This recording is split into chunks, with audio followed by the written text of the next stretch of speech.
Apostólicos. Busca, conoce, ama. Bien, estamos ya de regreso aquí en Voces de Esperanza. Y fíjese que tenemos ya en la línea a Felipe Monroy, que semana a semana nos acompaña con acontecimientos económicos, políticos y sociales, y de cómo es la acción de la Iglesia y cómo desde la Iglesia vemos estas realidades. Adelante, Felipe, bienvenido. ¿Cómo estás, querido amigo Jorge Román?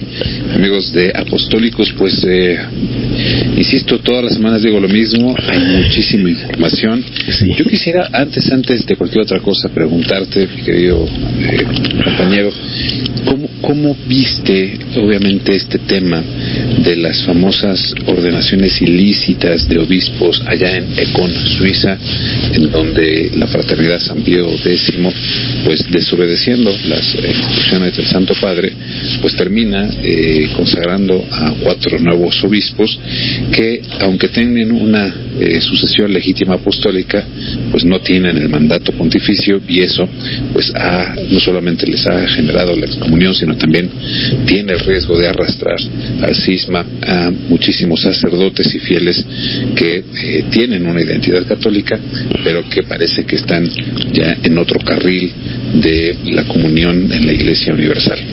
Pues mira, desde aquí de la ciudad de Guadalajara, pues sí se ve con mucha preocupación. Hay tendencias pues a refugiarse en la antigüedad. Mis creencias son inamovibles y yo no permito ningún diálogo con nadie, entonces y trato de continuar con lo que el Papa nos ha enseñado en general, pero en esa tradición que se da, muchos dicen, bueno, soy tradicionalista, pero a veces hay más tradicionalista, ¿verdad? En ese sentido, y eso nos preocupa porque no permite la comunión. Esa visión no permite la comunión, no permite la escucha, no permite la cercanía, ni siquiera la discusión y el diálogo, o el de poner en común por qué. Y esto es simplemente soy así y así me aferro, ¿no?, a este tipo de ideas. Y en general en la comunidad pues se escuchó como algo, en algunos sectores preocupa, en otros sectores pues hay indiferencia, y en otros sectores hay atención, ¿verdad? En nuestro caso pues hay mucha atención a este proceso y darle seguimiento y analizar pues los argumentos, por qué se hace, por qué se dice, y sobre todo la gente necesita a veces que le ayudemos a explicar. Usted toma la decisión, pero está sucediendo esto, simplemente. O a veces con mucha tranquilidad te preguntan, oiga, ¿qué opina de esto? Así como lo hacen, y sobre todo porque otros lo retoman y lo convierten en viralidad a través de entresacar datos, frases cortas, pegadoras, y que son las que empiezan a difundir, y es lo que la gente causa confusión. Claro. Pues mira, justo en esta perspectiva que tú mencionas de la atención es donde quisiera poner mi reflexión de esta semana. Esta semana, el fin de semana pasado, sucedió todos los años, cada 29 de junio, está la fiesta de la Cátedra San Pedro y San Pablo, y también se le denomina, de cierto modo, pues, el Día del Papa, porque la Cátedra de San Pedro, como ustedes saben, está pues reservada al sucesor de Pedro, y el Papa es el sucesor de Pedro. Esta posición obviamente no es nada más un título honorífico de la Iglesia, es el símbolo de la unidad y la comunión en la Iglesia, y para no solamente celebrarlo, sino para reflexionar en torno a él, para manifestarlo de una manera integral, pues el Papa León XIV primero convocó a los cardenales de todo el mundo a participar de un consistorio extraordinario. Ya es el segundo consistorio extraordinario que sucede en este 2026, convocado por el Papa Prevost, en donde pues los cardenales del mundo están convocados a Roma para discutir, dialogar, reflexionar sobre algunos temas. En esta particular situación se reflexionó obviamente varios asuntos, pero el que más me llamó la atención fue el de el lenguaje, las lenguas, la manera en cómo expresamos nuestras convicciones, y como tú lo mencionaste al principio, pues también la manera en cómo algunos expresamos con mucha, o intentamos hacerlo con mucha paciencia, con mucha tranquilidad, las certezas de fe, pero también las búsquedas compartidas de la verdad que tenemos con los hermanos en comunión. Y hay otros que lo expresan de otra manera, ¿no? De una manera un poquito más rígida, o como dices, más tradicionalistas que los tradicionalistas, ¿no? Pero ¿por qué esta reunión es importante? Porque al mismo tiempo, casi en todas partes del mundo, y México no fue la excepción, los nuncios apostólicos realizaron un encuentro en sus propias localidades, en los propios países, con los obispos y con los católicos y con las instancias diplomáticas de esas regiones. Una pequeña reunión, a veces fue más nutrida, otras fueron más escasas, pero ninguno de los nuncios en todas partes del mundo dejó de pasar justamente la fecha de la Cátedra de San Pedro y San Pablo y este Día del Papa, como no oficial, pero no lo dejaron pasar. Y esta reunión en México tuvo lugar el lunes pasado.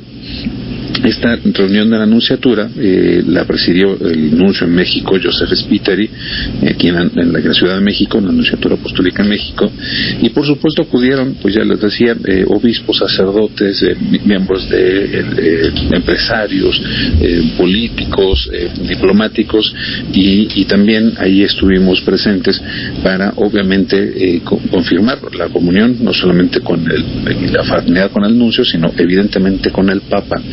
¿Y por qué es importante? Porque justamente estábamos hablando de que al día siguiente, fue el lunes pasado 30 de junio, el 1 de julio se realizaron estas ordenaciones episcopales ilícitas, que ya lo decía allí en Econ, Suiza, con la Fraternidad de San Pío X, y obviamente un día antes el propio pontífice había exhortado al superior de esta comunidad que pues desistiera en este acto, de que regresara por sus pasos, ¿no? Vuelvan sus pasos a la obediencia a San Pedro, a la obediencia al sucesor de Pedro, y mantengan la comunión de la Iglesia, que es el principal mandato que tiene el pontífice en cada época de la humanidad. Y obviamente pues hubo desobediencia, hay excomunión para 6 obispos, los 4 consagrados y los 2 consagrantes que participaron de esta ceremonia. Por cierto, los consagrantes Galarreta y Felay ya habían sido excomulgados como consagrados en el 88 y les habían levantado la excomunión el Papa Benedicto XVI en el 2009. Pero ahora con este nuevo acto pues incurren en lo mismo. Al día siguiente la Santa Sede, a través del dicasterio para la doctrinidad de la fe, pues reitera ahí otra vez el caso de cisma, la declaración de cisma para estos 6 obispos, pero que también los sacerdotes y los fieles que adscriban las ideas y las pues las certezas, como es las tradiciones y las desobediencias de estos 6 obispos, pues también incurren en cisma. No es una noticia feliz, obviamente, para la Iglesia Católica, para los creyentes cristianos, pero también revela otro problema que tampoco se ha atendido del todo, que es lo que estos hombres están planteando allá en Econ, Suiza, aunque está esta comunidad distribuida en todas partes del mundo. Aquí en México hay varias comunidades de la Fraternidad de San Pío X que operan obviamente al margen muchas veces de del permiso de los obispos diocesanos. Y el problema que manifiestan es la crisis de fe y la crisis vocacional. Ellos dicen que el Concilio Vaticano II pues ha dejado una serie de errores y una serie de incongruencias que han alimentado la imposibilidad, digamos así, de que los hombres de esta época pues se adscriban a una búsqueda de fe a través de las certezas de la tradición cristiana. Y esta crisis vocacional pues no quiere decir que no exista, de todo lo contrario, en efecto existe, y es quizá uno de los principales problemas que al menos aquí en México se advierte, a pesar de que tenemos todavía uno de los más grandes y más fructíferos seminarios del mundo, particularmente allá en Occidente, en Guadalajara, Guadalajara, de San Juan de los Lagos, por supuesto que se nota un descenso muy evidente de las vocaciones en todas partes de la República. Y a propósito justamente de esto, el obispo Felipe Pozos Lorenzini en Ciudad Obregón organizó un evento, de cierto modo, que no se circunscribe exclusivamente al día particular de una promoción del seminario, una promoción vocacional, sino que organizó a toda la comunidad diocesana de Ciudad Obregón para rezar en ramilletes espirituales por las vocaciones. El mejor acto que puede hacer la sociedad y particularmente los creyentes es justamente esa oración por las vocaciones.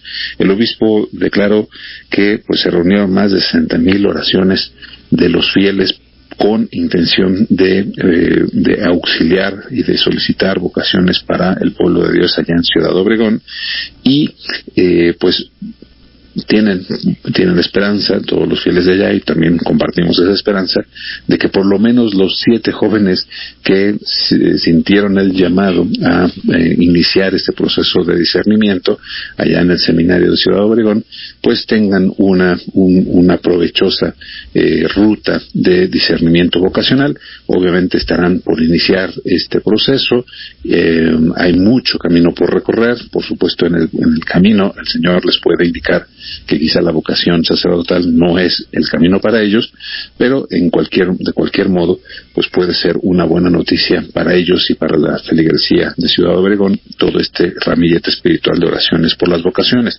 Lo digo porque esto salió como una noticia interesante allá en el noroeste del país, pero esto sucede en todas las diócesis de México.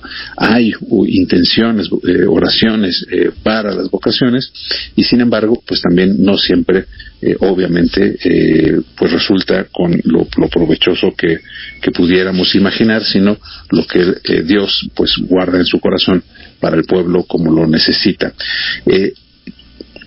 Ahí es donde convergen estas dos necesidades importantes, ¿no? La expresión que tiene esta comunidad, que pues de hablar, y es triste que ya ha caído en cisma, que sus obispos están excomulgados, pero ellos tienen el sentimiento y la necesidad de sentirse acompañados por ministros de culto, por ministros y pastores de Dios que les asistan espiritualmente en cada uno de los momentos de su vida. Eso es una necesidad sentida, lo cual es obviamente hay que reconocerlo y hay que abrazarlo. Sin embargo, los caminos, las rutas que la Iglesia Católica exige, y particularmente la Santa Sede, pues son las de la obediencia, la comunión y la eclesialidad compartida. Y esto más que nunca con estos últimos pontífices desde el Concilio Vaticano II, en donde la diversidad no anula justamente la comunión, sino que la enriquece. Y por eso también quiero compartirles, en todo este itinerario, las decisiones que muchas veces se han estado tomando a lo largo y ancho del país sobre la posibilidad de que los niños y jóvenes pues reciban una formación distinta, más integral sobre la fe.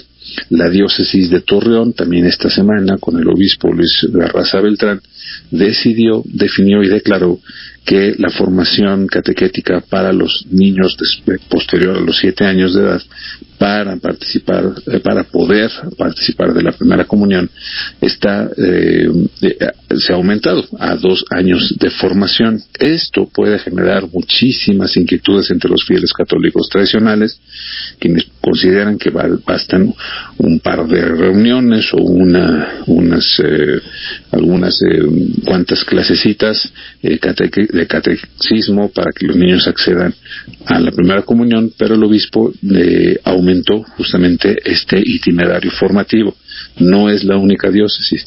En muchas otras partes de esta república, pues también en Campeche, en Aguascalientes, en muchos otros lados, hay una declaratoria de aumentar la formación inicial cristiana, porque pues aunque estamos sumamente acostumbrados a la dinámica, digamos, de religiosidad popular y de las devociones, pues no hay una convicción, no hay una certeza particular sobre qué significan las verdades de la fe, en nuestra vida cotidiana. Y ahí quiero devolverme a lo que sucedió en la reunión de la Nunciatura Apostólica este lunes acá en la Ciudad de México. Allí el nuncio apostólico, insistió, pues ofreció esta recepción, este diálogo abierto con todos estos sectores sociales y particularmente con los espacios católicos y eclesiásticos, digamos, mexicanos. Y allí tuve oportunidad de platicar con el obispo de Xochimilco, Juan María Huerta Muro, que él es obispo de origen franciscano que estuvo muchos años en El Salto, Durango, y que ahora es pastor de la diócesis de Xochimilco, aquí en la Ciudad de México, al sur de la Ciudad de México, una localidad con una intensísima devoción religiosa y religiosidad popular tradicional, y ahí es donde, insisto, creo que convergen todas estas cosas. Hay tradiciones que luego que pueden ser más fuertes que las verdades de la fe. Hay tradiciones que no necesariamente revelan esta eclesialidad y esta comunión, sino que hay tradiciones que simplemente están manifestando, por supuesto, las urgencias sociales y antropológicas del ser humano, pero que no están auxiliando a la comunión, ni a la eclesialidad, ni a la evangelización. El obispo Huerta Muro me confesó que justamente la gran religiosidad que existe en esta zona lacustre y montañosa del sur de la Ciudad de México, pues es verdaderamente hermosa.